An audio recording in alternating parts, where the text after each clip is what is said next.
కాసేపట్లో ఏపీలో inter first year exams ప్రారంభం కానున్నాయి. ఉదయం 9 గంటల నుంచి 12 వరకు పరీక్షలు జరగనున్నాయి. పరీక్షల నిర్వహణకు అధికారులు పూర్తి ఏర్పాటు చేశారు. ఉమ్మడి విశాఖ జిల్లా వ్యాప్తంగా 1,22,000 మంది విద్యార్థులు హాజరు కానున్నారు. 145 పరీక్షా కేంద్రాలు ఏర్పాటు చేశారు.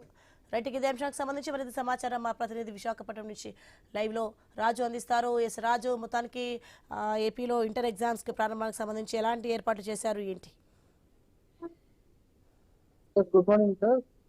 ఏదైతే ఇంటర్మీడియట్ ఎగ్జామ్స్ మరి కాసేపట్లో ప్రారంభం కాబోతున్నాయో ఉదయం 9 నుంచి 12 గంటల వరకు ఈ పరీక్షలు అయితే జరుగుతాయి. మొట్టమొదటిసారిగా పకడ్బందీ ఏర్పాట్లు చేస్తూ ఎక్కడ ఎలాంటి పొరపాట్లు జరగకుండా కూడా ఇంటర్ పరీక్షల నిర్వహణ అయితే చేయడానికి రాష్ట్ర ప్రభుత్వం ముందుకు వస్తుంది. ఈ నేపథ్యంలోనే సీసీ కెమెరాల పర్యవేక్షణలో ఈ ఏడాది తొలిసారిగా పరీక్షల నిర్వహణ అయితే జరుగుతుంది. మొత్తం పరీక్షా కేంద్రాలన్నింటిలో కూడా సీసీ కెమెరాలను అయితే ఏర్పాటు చేస్తున్నారు. దీనిని పూర్తిగా జిల్లా కేంద్ర కంట్రోల్ రూమ్ కి అయితే అనుసంధానం చేసి మొత్తం పరీక్ష జరిగిన సమయాన్ని అంతా కూడా లైవ్ లో రికార్డింగ్ చేయడం కూడా జరుగుతుంది. దీంతో విద్యార్థులు ఎక్కడ ఎలాంటి పొరపాట్లు చేసినా కూడా తక్షణమే వాళ్ళపై చర్యలు తీసుకునే అవకాశం ఉంది. ఇక ఉమ్మడి విశాఖపట్నం జిల్లా అంటే విశాఖపట్నం, అనకాపల్లి, అతో పాటు అల్లూరు సీతారామరాజు జిల్లాలో మొత్తం 145 పరీక్షా కేంద్రాలు అయితే ఏర్పాటు చేయడం జరిగింది. ఈ 145 పరీక్షా కేంద్రాల్లో దాదాపు 1,22,000 మంది విద్యార్థులు అయితే ఈరోజు పరీక్షలకి హాజరు కాబోతున్నారు. మొట్టమొదటిసారిగా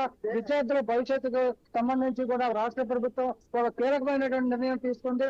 ఒక్క నిమిషం ఆలస్యమైనా కూడా పరీక్షా కేంద్రాల్లోనికి అనుమతించేది లేదంటూ కూడా కరాఖండిగా చెప్పిన నేపథ్యంలో దీనికి సంబంధించి కూడా పూర్తి స్థాయిగా విద్యార్థులు పరీక్షా కేంద్రాలకు ఎలా చేరుకోవాలనేది కూడా వాళ్ళకైతే ఇప్పటికే ఏర్పాట్లు చేసింది. ఉదయం 7 గంటల నుంచే రూరల్ ప్రాంతాల విద్యార్థులు పరీక్షా కేంద్రాలకు చేరుకునేందుకు వాళ్ళ కోసం ప్రత్యేకమైన బస్సులు కూడా ఏర్పాటు చేసింది. ప్రస్తుతం మనం పరీక్షా కేంద్రం దగ్గర ఉన్నాం. ఇప్పటికే అంటే 8 గంటల నుంచి కూడా విద్యార్థులందరూ కూడా పరీక్షా కేంద్రాలకి వచ్చి వాళ్ళ హాల్ టికెట్లు చెక్ చేసుకుంటూ కూడా సెంటర్లకు వెళ్ళడం జరుగుతుంది.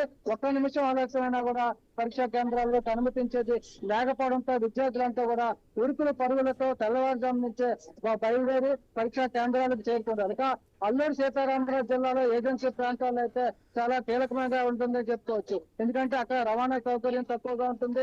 విద్యార్థులు ఆ పరీక్షా కేంద్రాలు చేరుకోవడానికి చాలా కష్టపడాల్సిన పరిస్థితి కూడా ఉన్న నేపథ్యంలో అక్కడ కూడా ప్రత్యేకంగా రవాణా సౌకర్యాలు కూడా రాష్ట్ర ప్రభుత్వం కల్పించింది. ముఖ్యంగా చూసుకుంటే ఒక్క నిమిషం కూడా ఆలస్యంగా 9 గంటల పరీక్షకి 8:30 నుంచే పరీక్షా కేంద్రాల్లోనికి అనుమతించడం జరుగుతుంది. 8:45 నిమిషాలకైతే పరీక్ష పేపర్ లోపించేస్తారని కూడా అధికారులు చెప్తున్నారు. ఎక్కడ ఎలాంటి పొరపాట్లు లేకుండా కూడా ఏర్పాట్లు చేస్తున్నారు. మరో ముఖ్యంగా చూసుకుంటే పరీక్షా కేంద్రాల వద్ద తాగునీటి సౌకర్యంతో పాటు వైద్య శిబిరాలు కూడా ఏర్పాటు చేసి విద్యార్థులకు అత్యవసర సమయంలో వైద్యం అందించేందుకు కూడా ఏర్పాట్లు అయితే ఉన్నాయి. మరోవైపు పరీక్షా కేంద్రానికి చుట్టుపక్కల 144 సెక్షన్ కూడా అమలు చేయడం జరుగుతుంది. ఇప్పుడు మరి చూసుకోవచ్చు, ఒక పరీక్షా కేంద్రం మనం బీవీకే జూనియర్ కాలేజ్ దగ్గర ఉన్న పరీక్షా కేంద్రాల్లో చూస్తుంటే విద్యార్థులందరినీ కూడా లోనికి అనుమతించడం జరుగుతుంది. అదే నేపథ్యంలో వాళ్ళకి ఎలాంటి ఇబ్బంది కలగకుండా ముందుగానే సెంటర్ లో హాల్ టికెట్లు చూసుకునే విధంగా కూడా ఏర్పాట్లు అయితే చేశారు. మరి విద్యార్థులతో కూడా మాట్లాడే ప్రయత్నం అయితే మనం చేద్దాం. ఎలా ప్రిపేర్ అయ్యారు, ఏంటి, ఎలా ప్రిపేర్ అయ్యారు ఫస్ట్ ఇయర్ రాస్తున్నారు కదా, ఇందులోకి ఒక్క నిమిషం ఆలస్యంగా పరీక్షా కేంద్రంలోకి అనుమతించన్నారు. ఏమనిపిస్తుంది? మంచిగా బాగా చదివి బాగా ప్రిపేర్ అయ్యి ఆల్రెడీ ఇది మొత్తగా విద్యార్థులు అయితే ఇప్పటి నుంచి ప్రిపేర్ అయ్యి ఆ పరీక్షా కేంద్రాలకు చేరుకున్నారు. వాళ్ళ తల్లిదండ్రుల పరిస్థితి ఏ విధంగా ఉంది చెప్పండి. అంటే ఫస్ట్ టైం పిల్లలు తీసుకురావడం జరుగుతుంది. ఇంటర్ అనేది ఒక కీలకమైనటువంటి పరీక్ష. ఒక్క నిమిషం కూడా ఆలస్యం కాకుండా లోపలికి పంపించాలని ఎలా ప్రిపేర్ అయ్యారు ఉదయం? చదువుకుంటారు ఉదయాన్నే అంటే ఏముంటుంది, రావడం ప్రశాంతంగా వచ్చేది. చెప్తాం ఎలా రాస్తారు, వాళ్ళు టెన్షన్ లేకుండా రాలేదు. అంటే ఒక్క నిమిషం కూడా ఆలస్యంగా పంపించున్నారు. అంటే చాలా పరీక్షల్లో ఇది ఈ మధ్య కాలంలో గంట ముందు చేరుకుంటాం పరీక్షా కేంద్రానికి.